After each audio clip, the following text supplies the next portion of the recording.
Hello, you're tuning into Đồng Nai radio and television station. Coming first with local news.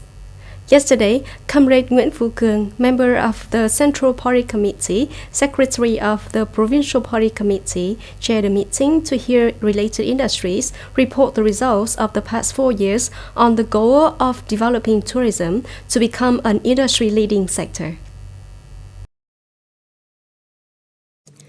According to the report, over the past 4 years, the province has invested about 300 billion VND to invest in tourism infrastructure, especially roads leading to tourist areas. Up to now, the whole province has 20 tourism development projects. Along with that, the quality of accommodation facilities has been raised. The province also attracts many investors to implement projects with a total investment of nearly 5,000 billion VND. The whole province currently has 22 tourist attractions.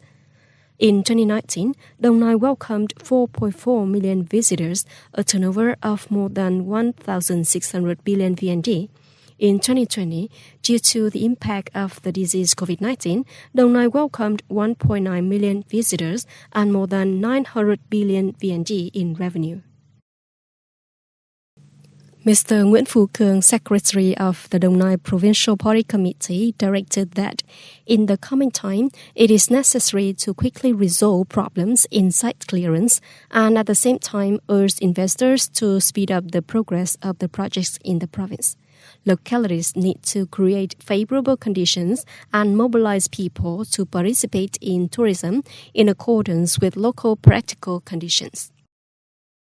Yesterday at the Đồng Nai Tax Department, Vice Chairman of the Provincial People's Committee, Võ Tân Đức, chaired the Financial and Budget Briefing meeting to listen to the report of the situation of budget revenue and expenditure in the first quarter and implement the task direction for the second quarter of 2021. According to the report of the Department of Finance, the state budget collection activities in Đồng Nai province in the first quarter achieved very encouraging results.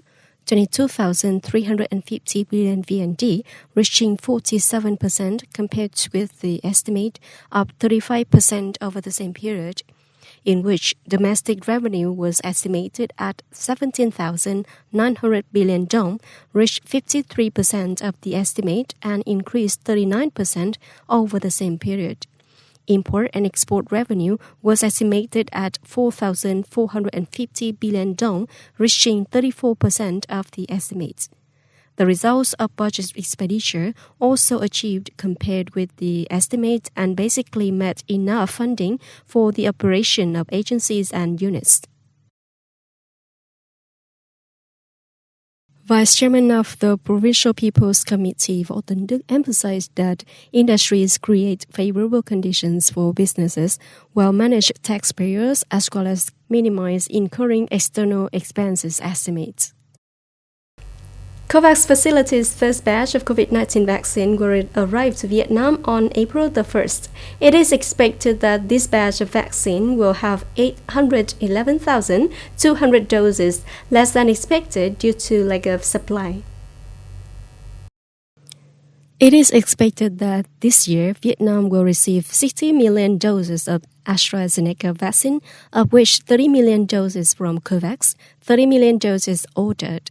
The plan to distribute 60 million doses may be pushed back to 2022. Health Minister Nguyễn Thanh Long said that in the coming time, the COVID-19 vaccine will be deployed on a larger scale for many people and more status. Ensuring the safety of the person being injected is extremely essential. Yesterday, White House Deputy Press Secretary Karen Jean-Pierre said President Joe Biden will hold his first cabinet meeting on April the 1st after the U.S. Senate approves all 15 ministers in the administration. According to Jean-Pierre, President Biden will convene the first meeting with full cabinet members just a day after announcing the implementation of the employment plan for the Americans. This will be the main discussion topic of the meeting. The announcement also said the meeting would take place in the East Chamber of the White House, attended by 60 permanent members of the cabinet, including the vice president and the heads of the executive departments. The Biden administration cabinet was officially finalized on March the 22nd after the U.S. Senate confirmed Boston Mayor Matthew Walsh as Secretary of Labor. That's all for the news today. Thank you for joining us and goodbye.